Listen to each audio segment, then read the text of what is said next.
Hello, you're welcome to the Business Dashboard on City TV. My name is Bobi Osei. Coming up on the dashboard today, producer price inflation drops to 7%. Also on the dashboard, spare parts dealers vow to embark on their planned demonstration on Friday, despite calls on them to back down.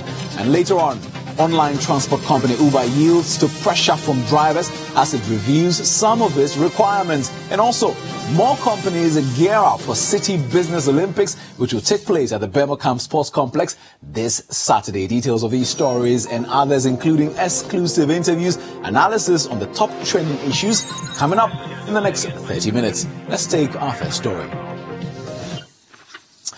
Now, the Ministry of Business Development and the Chamber Institute for Business Creation and Development have signed an agreement for the development of a training program to promote and support entrepreneurship in the country. The Institute for the Creation and Development of Enterprise Foundation is an institution of the Chambers of Commerce with its headquarters in Madrid, Spain, and it specializes in the development and promotion of the entrepreneurial mindset. So how is the country seeking to leverage on this? There is more in the following report. Speaking at the signing ceremony between the Ministry of Business Development and the Chamber Institute for Business and Developments, the Minister for Business Development, Ibrahim Mohammed Awal, stated that the agreements will see the training of up to 2,000 entrepreneurs in the country in the areas of finance, markets, networking, and branding. He also disclosed that both partners are investing an amount of more than 30 million Ghana cedis.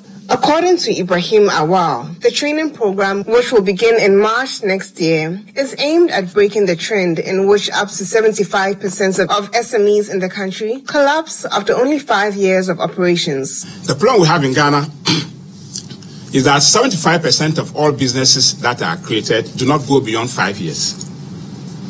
We cannot go Ghana beyond 8 if our businesses do not go beyond 5 years. Only 25% go beyond 5 years. It's not the best. This training, we are hoping, will not only give them the skills, the networks and competencies to go beyond 5 years, will also help provide jobs for our people. On her part, Spanish ambassador to Ghana, Alicia Rico, stated that Spain is working to enforce cooperation with Ghana to promote the country's policy of Ghana Beyond Aid and also introduce companies that can take part in government's industrialization drive. In the context of the policies that the President, headed by Honorable President Akufo-Addo, of trying to put into practice the policies in the context of the Ghana Beyond Aid agenda, the setting up of new businesses and creation of new jobs, particularly for the youth, I think is one of the highest priorities, both for this country as well as for Europe. The Foundation INCIDE has a long experience in helping setting up businesses, in giving advice and also consultant services in order for entrepreneurs to set up a business and to look for financing. And I think that this is a very great contribution that we can do at this moment in Ghana. Meanwhile, the Ghana ambassador to Spain, Elizabeth Eje, said the Ministry of Tourism should leverage on the cooperation between Ghana and Spain to promote Ghanaian music and culture in Spain. Only yesterday, we signed a very novel agreement with the Ministry of Culture and Tourism on how we cultural leaders and the Ministry of Tourism can collaborate with Spain in terms of promoting.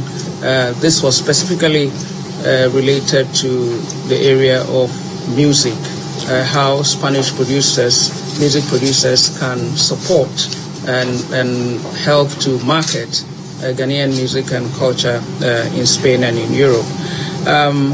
And, you know, since we've been in Spain, the government has also been exploring ways of engaging better with Sub-Saharan Africa. Well, moving on, the producer price inflation for August has reduced to 7%. Now, the rate indicates that between August 2017 and August 2018, the PPI dropped to 7%, showing a 1.2 percentage point drop. Now, the PPI measures the average change over time in the prices for the production of goods and services. Addressing a press conference, acting government statistician Mr. Ba Wadye attributed the drop to the prices of gold on the world market, which affected the manufacturing subsector. According to him, 3 out of 16 major groups in the manufacturing subsector recorded inflation rates higher than the sector average of 10.0%. Manufacture of coke, refined petroleum products, and nuclear fuel recorded the highest inflation rates of 41.6%, while manufacture of other non-metallic mineral products recorded the lowest producer price inflation rates of negative 0.5%. And the producer inflation rate for the manufacturing subsector was 7.5% in August 2017. The rate then increased continuously to record a figure of 9.3% in October 2017. But it declined to 7.3% in November 2017. In December 2017, the rate increased to 8.6%, but declined consistently to record a figure of 4.2% in March 2018. Thereafter, the rate increased continuously to record a rate of 10.2% in June 2018, and further increased to a figure of 10.4% in July 2018. The rate then declined to 10.0% in August 2018. On the petroleum price index, Mr. Wadye stated that the producer inflation rate in the petroleum subsector was 23.2% in August 2017. Subsequently, it increased consistently to record 36.9% in October 2017, but declined to 27.7% in November 2017. For August 2017, the inflation rate in the petroleum industry was 23.2%. This rose consistently to peak at 36.9% in October 2017. It then declined to a figure of 27.7% in November 2017, but it increased again to a rate of 36.4% in December 2017. It then started a decline, a continuous decline to a low of 15.9% in March 2018. It then started an ascendancy to again peak at 44.2% in June 2018. Now, some spare parts dealers have vowed to go ahead with their planned demonstration on Friday despite calls by their colleagues to back down. According to the adamant spare parts dealers, their move is needed to get the Nana Akufo-Addo government to take urgent action to curb the depreciation of the city, which is affecting their businesses. But will the demonstration have the needed impact on government's actions going forward? The following report has more. Members of the National Concerned Spare Parts Dealers Association say their planned demonstration is as a result of the government's insensitive increase in taxes, high import charges, and more importantly, the continuous depreciation of the Ghana cedi. Here is the public relations officer of the disgruntled association, Techi Addo. Now we don't even have the dollar, even to buy the dollar. When you go to the bank, they'll ask you, go to black market and get a dollar. A dollar to is 5 to 20 pesos. Do you understand? That's the reason why we are going to demonstrate on Friday. Let the government know. And the Bambia, we want to inform him because he made a promise to us that when he comes to power, you make sure you arrest the city and give to the IGP so that they'll lock the dollar. Now, the dollar has break the jail. The more established body at Abossey-Okai, the Abossey-Okai Spare Parts Dealers Association, have however downplayed the calls for a demonstration and have urged the unhappy parties to direct their concerns to them instead of taking to the streets. Chairman of the Spare Parts Dealers Association at Abossey, Joseph Paddy, speaks to City News. If that's the only concern they have, then they don't have a problem at all. So we've spoken to them, and we hope they've heed to our concerns and they've heed to the leadership directions. Yeah, because if anything, they should. My only challenge with that group was that if anything of sort, they should have consulted leadership to find out what role are we playing, what are we doing. Then if they are not satisfied, then they can go out to do whatever they want to do. But what are spare parts importers at Abossey themselves saying about the issues raised by the National Concerned Spare Parts Dealers Association? We spoke with some of them. The decline of the cedi is very worrying, and I must say that it's eroding greater part of our profits. We trade with the dollar. We buy our goods from outside with the dollar. We need to change currencies to get that. And once it keeps rising, it means our capital is getting smaller day in and day out.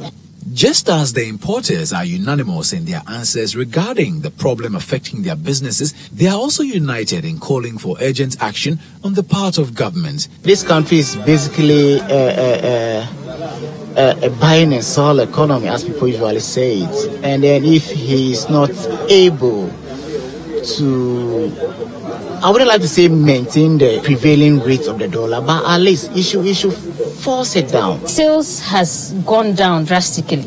People are really not buying, so they should look at how they are sorting things out for sales to boost back, because if the dollar keeps rising, we manage to bring in the products and sales is not booming. I mean, we'll sit down.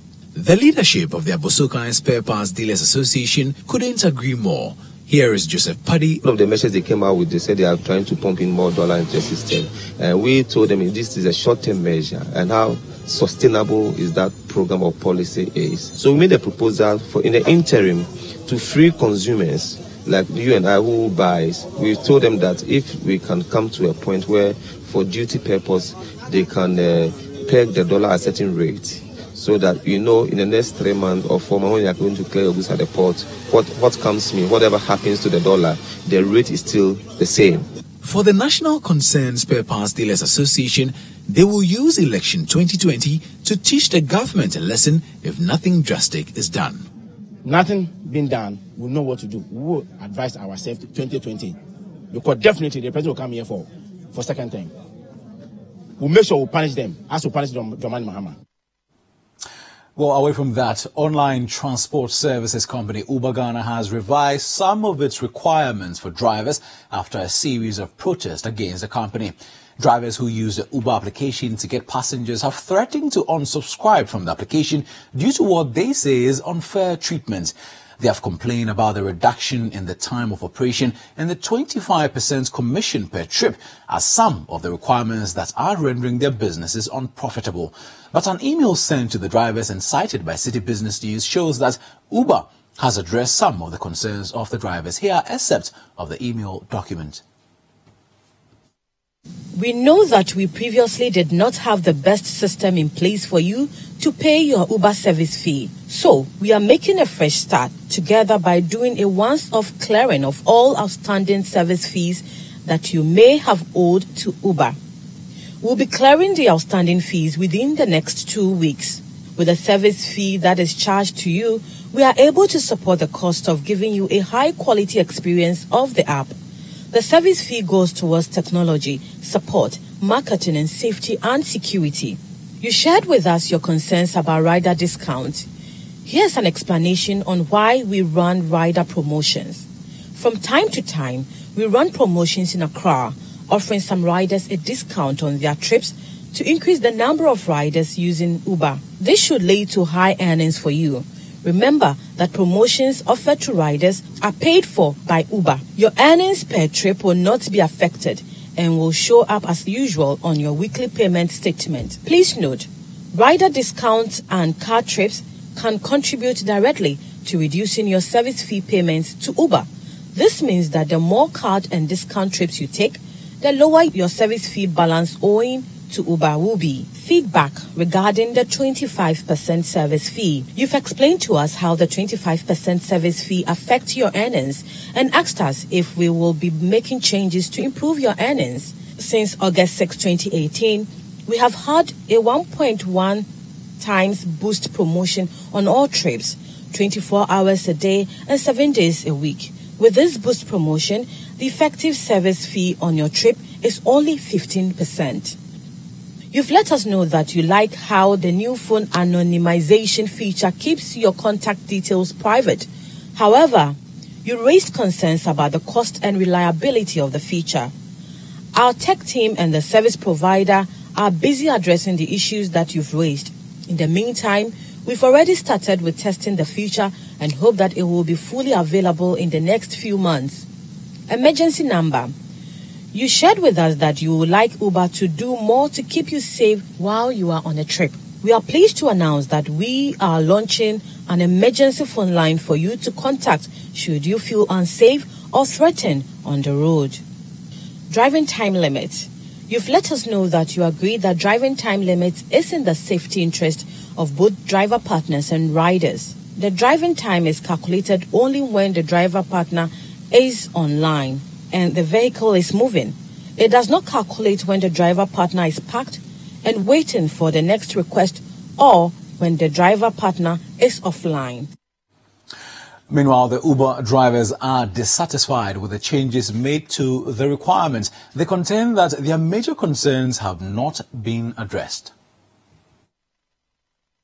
For them telling us individually that from now, as we're going to drive 24 hours, 7 days in a week, they are going to have a commission pay flexibility to 15% is more or less a response to the demonstration, or somehow better than before. So now it means that we are not going to have a compulsory 12 hours driving on Uber app anymore, but we have a freedom of driving 24 hours. It means I decide to rest when I want to rest. I decide to park my car when I'm tired, but not that I have to park my car because Uber do not want me to drive on the app at this time. And moreover too, with the 15% they have given, it means that they are proposing that they will be given a chance for us to pay a commission of 15% as compared to the previous 25%. That is a 10% difference. That will be okay, or that will be if not okay, but it will be a reduction from the previous one. So somehow, yes, they have taken an action to respond to the petition. That is how I'll say it. I am not satisfied completely, but I am happy they are responding to that, because one of the issues I can see that they raised was that they also want to find means to clear the arrears we have with them to start everything afresh. If you could read what I sent you, it seems like they are realized that they do not have a best means of dealing with us, and now they want to start afresh with the better means and ways to deal with us, with our services.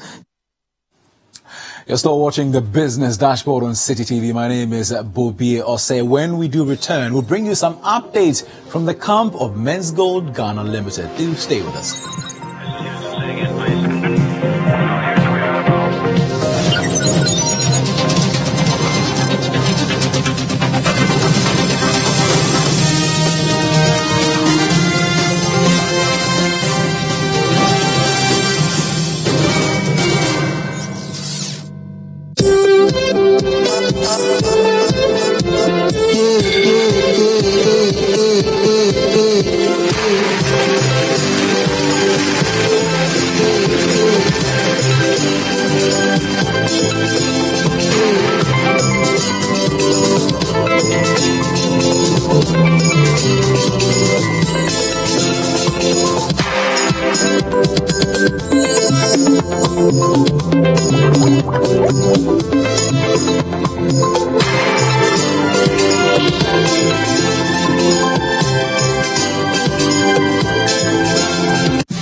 For regular news checks as they unfold, 2020 news, all day, all the time.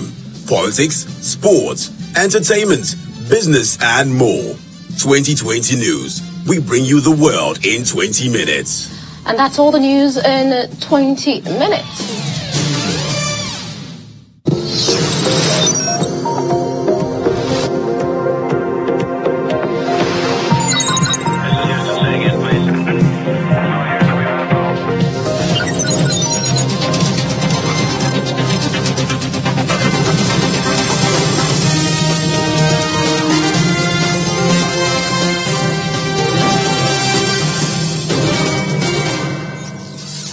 You're welcome back to the Business Dashboard on City TV. Let's bring you some more stories.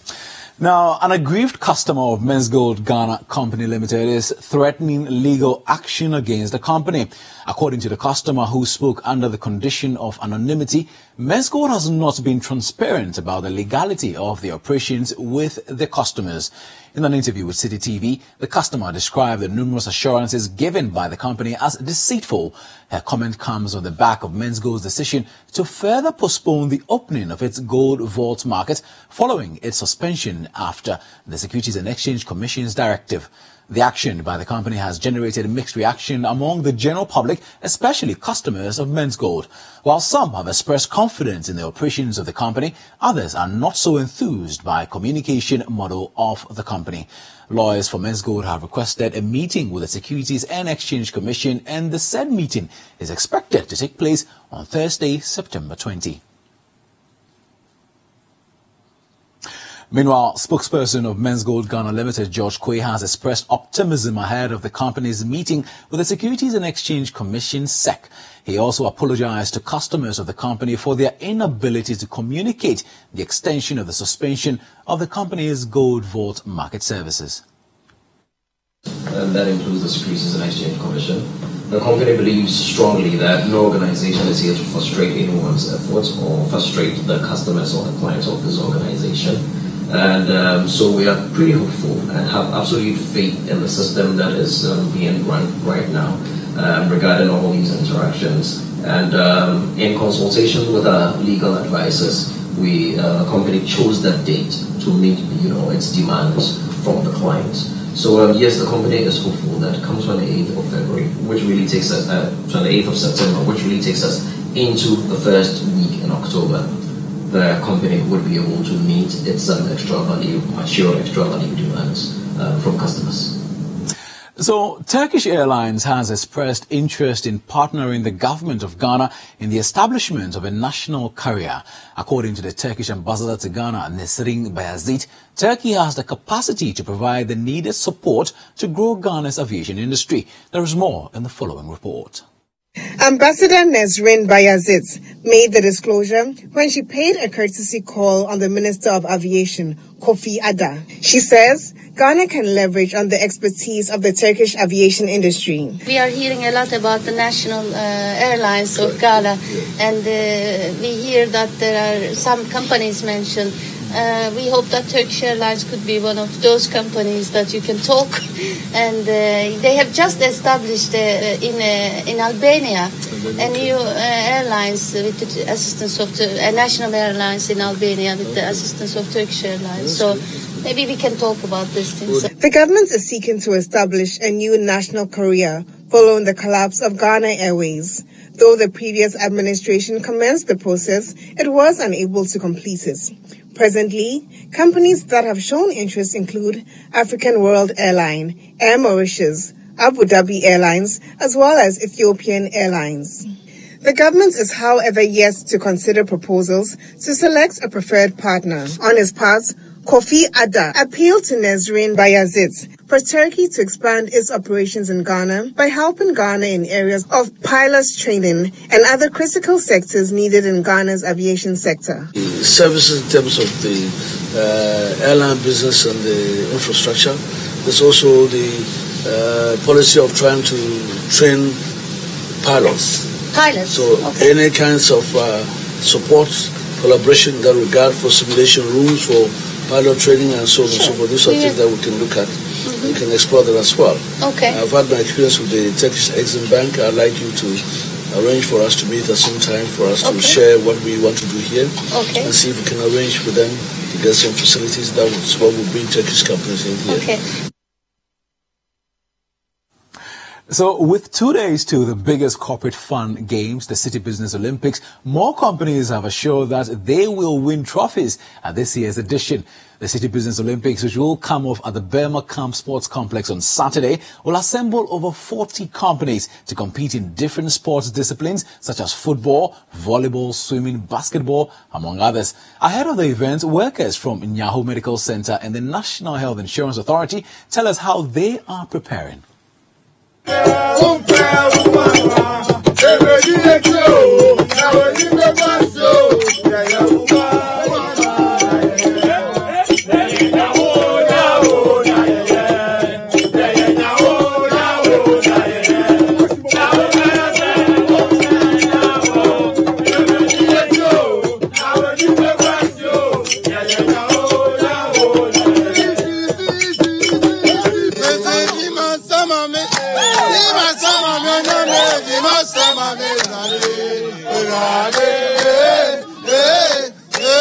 This is Team NHIA preparing for next weekend. And I'm sure you can see our trophy. We want to show you that we are not first timers. We've been there, we've done it, and we're coming again to show you true talents. As you know, NHIA custodians giving access to healthcare for the whole country. You should know that our team are super fit and super healthy, and we're coming to outperform the whole of corporate Ghana. Well, in 2015, our wrath was felt by all those who played the soccer game. We are back. We know we've gone on a recess, but we are back. You will feel it again. We are winning another one. We are bringing you home. That's right. Watch out for us.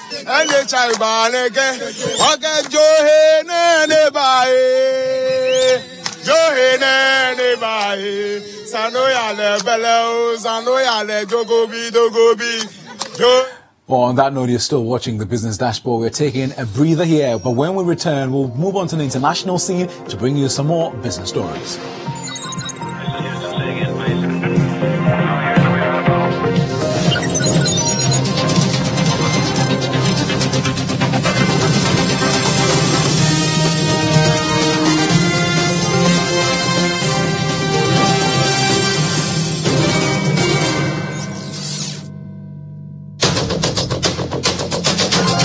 Tune in to The Point of View, Mondays and Wednesdays at 9 p.m. as Bernard Avlet takes the news further. He will bring the right guest, ask them the relevant questions, and get you the real insights you need on the big stories for the day. I said, property tax, I will pay. If you come to my house, I'll cut you a check. But when did I do my presentation? February. Yes. Or February, yes, sometime. Nobody has come to my house. Really? Ghana is broke. And, that's the reality we must all come to live with. The Point of View with Bernard Avlet, Monday and Wednesday nights, only on City TV.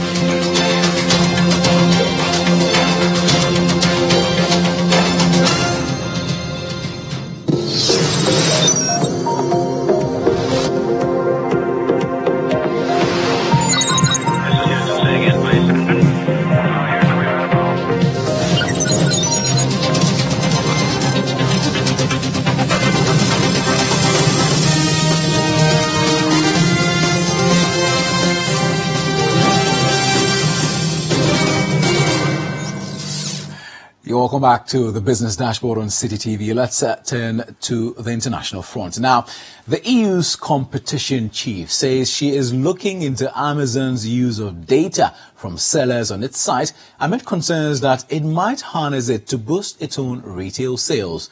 Margaret Vestager warned of a potential conflict between the U.S. firm's role as both a selling platform and a retailer competing for business. However, she said it was early days and no formal case had been launched. Her office has sent questionnaires to merchants and others involved. Quote, "The question here is about the data," unquote, she said at a press conference, noting that Amazon could use insights from merchant sales to help its own retail business. Quote, "We have no conclusions. We are trying to make sure that we get the full picture," unquote. Amazon, which reported sales of nearly $180 billion last year, declined to comment. The investigation reflects growing concern about Amazon's rising market power, both in the U.S. and abroad. The company is a dominant player in online shopping and has a leading cloud services business, but its wide-ranging offerings also include music, logistics, and advertising.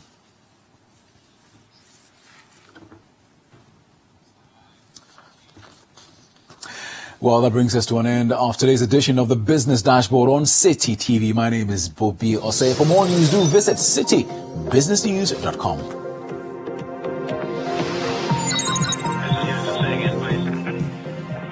Well, we appreciate your time with us. Do join us tomorrow on the Business Dashboard at 7 for more of the latest stories from the world of business. Enjoy.